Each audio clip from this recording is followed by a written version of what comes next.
ginawa ni Jillian kay Eman ay kinalungkot na marami. Usap-usapan ngayon sa social media ang cryptic post ng batang boksingero at anak ni Manny Pacquiao na si Eman Bacosa Pacquiao. Tila patama raw kasi ito sa naliling sa kanyang kapuso actress na si Jillian Wang. Hindi rin sa kaalaman na marami na ilang linggo ng usap-usapan sa social media sina Eman at Jillian dahil sa pinapakita nilang closeness at suporta sa isa't isa. Sa katunayan, matatandaan nagtungo pa si Jillian kasama ang kanyang pamilya sa laban ni Eman sa Bohol kung saan nanalo naman si Eman.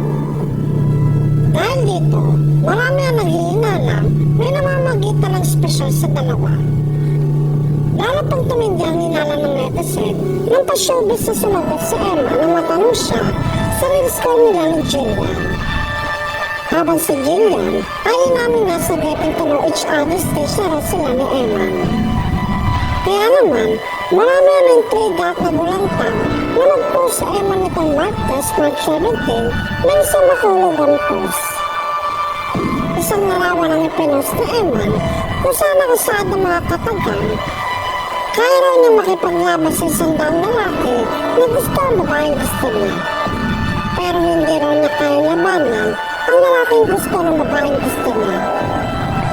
Saan sa post ni Eman, I can fight you while living who wants you, but I can't fight a guy who you want.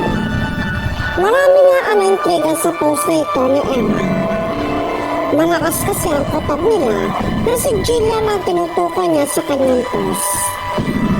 Kasunod nito, umugo ang nakahaka ng binasted umano ni Jillian si Eman dahil may bungitong gusto. Mas kaya pang lumakas ang hinala ng netizen na napansin nila ang pagbabago sa TikTok bio ni Eman. Noon kasi ay may nakalagay sa bio ni Eman ang mga katagang may one and only account. So I don't post much here at initial at JW na may kalakip ng heart emoji na para sa marami ay initial umano ni Jillian. Pero kasunod lamang nga ang cryptic post ni Eman ay napansin ng netizen na wala na ang initial na JW sa kanyang TikTok bio. Dahil dito, lumutang ang issue di umano ginamit kang ni Jillian sa Eman. May ilang din nagsabi na hindi naman talaga type ni Jillian si Eman at ginagawa lamang niya pakikipag-interact dito bilang fan service.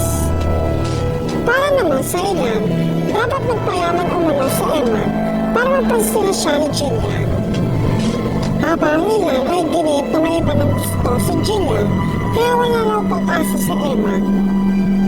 Sa ngayon, wala pa namang pahayag o reaksyon si Eman at Jillian sa issue nito.